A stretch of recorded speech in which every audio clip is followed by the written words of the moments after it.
In a romantic relationship or maybe in a lovely relationship, there is always a trait, always a point, always a core point जिस पर वो रिश्ता टिका हुआ होता है. For example, there is a steel bottle at the back. अब इसमें ज़्यादा visible steel है, लेकिन there are many other things also. मतलब और एक जो तत्व है, एक एलिमेंट प्रधान होता है उस रिश्ते में, और बाकी सब चीज़ें भी obviously love and attraction, faith, honesty, वो सब चीज़ें भी होती है, लेकिन कम लेवल पर. तो बेस कुछ भी हो सकता है. हर रिश्ते का अपना एक बेस है. किसी में बहुत ज़्यादा अप्रिसिएशन होता है बेस, किसी में बहुत ज़्यादा पैम्परिंग होती है, किसी में बहुत ज़्यादा अप्रूवल्स होते हैं, किसी में बहुत ज़्यादा ऑनेस्टी आपको अपने पार्टनर में नज़र आती है. So there are different basis of every relationship.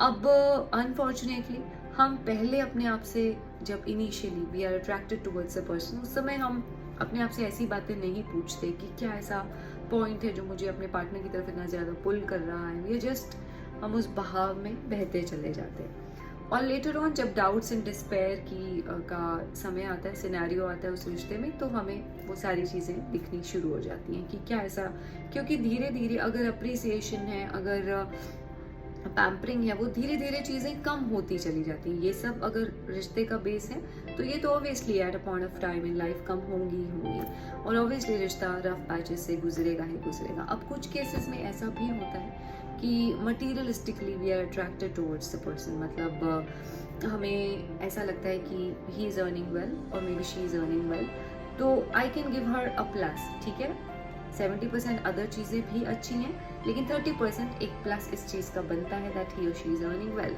Now if they get married, और अगर वो एक रिश्ते में साथ चलते हैं, later on they go through a, फर्ज करिए कि they go through a phase which is financially tough for both of them. अब उस समय obviously money is going to be the top most priority for both of them. But एक person के मन में ऐसा आने लगता है कि am I just a money minting machine for him, the one who is earning well. Am I just, he just wants this from me or that from me or something like that. जब इस तरीके के questions erupt होने लगे, तो उस समय अपने आप को ज़रा क्वेश्चन करें कि क्या ऐसी और चीज़ें थी जिससे मैं अट्रैक्ट हुआ था इस पर्सन की तरफ, या हुई थी उस समय और भी ऐसी चीज़ें थी which I really liked about him. हो सकता है मेरा ये फेस हमारा ऐसा चल रहा है, maybe money is the top most priority right now, so हो सकता है बाकी सब चीज़ें पीछे चली गई हैं. तो जब आप किसी की तरफ अट्रैक्ट हो रहे हैं, तो ये चीज़ ज़रूर देखें कि कोई ना कोई एक पॉइंट ऐसा, अप्रिसिएशन और अट्रैक्शन और ये सब चीज़ें बाद में है, लेकिन कोई एक ऐसा पॉइंट ज़रूर होना चाहिए जो कि बहुत मेजर हो. लव में से, फेथ में से, ऑनेस्टी में से और ट्रस्ट में से, इन सब चीज़ों में से एक ना एक पॉइंट उस पार्टनर में ज़रूर हो, ताकि वो जब इस तरीके के फेजेस आए हमारे लाइफ में, तो वो उस रिश्ते को बांध कर रख सके चीज़ें.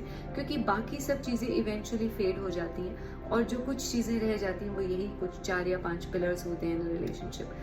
पर डेफिनेटली क्लैश ऑफ ओपिनियंस हमारा हमेशा रह सकता है, क्योंकि ज़रूरी नहीं है कि हम जिससे इख्तलाफ करें वो हमसे भी इत्तेफाक उतना ही करे. ज़रूरी नहीं है कि हर बात में हमारी चीज़ें सेम ही हों. एतबारियत का रिश्ता होना चाहिए, और बाकी सब चीज़ों जो पिलर्स हैं उन पर ध्यान देना चाहिए. हाँ, ये रफ पैचेस में चीज़ें ऐसी नज़र आती हैं, लेकिन हाँ डेफिनेटली अगर कुछ बहुत ही बुरा हो रहा है, you really feeling that he is just using me और she is just using me, then obviously as soon as possible हमें उससे स्टेप आउट कर जाना चाहिए. और हमारी कॉन्शियस को पता होता है कि कब लिमिट्स क्रॉस हो रही है, we should step out of the relationship. लेकिन अगर बाकी 4 पिलर्स में से एक भी पिलर सुरक्षित है, then obviously it doesn't matter much. I just hope it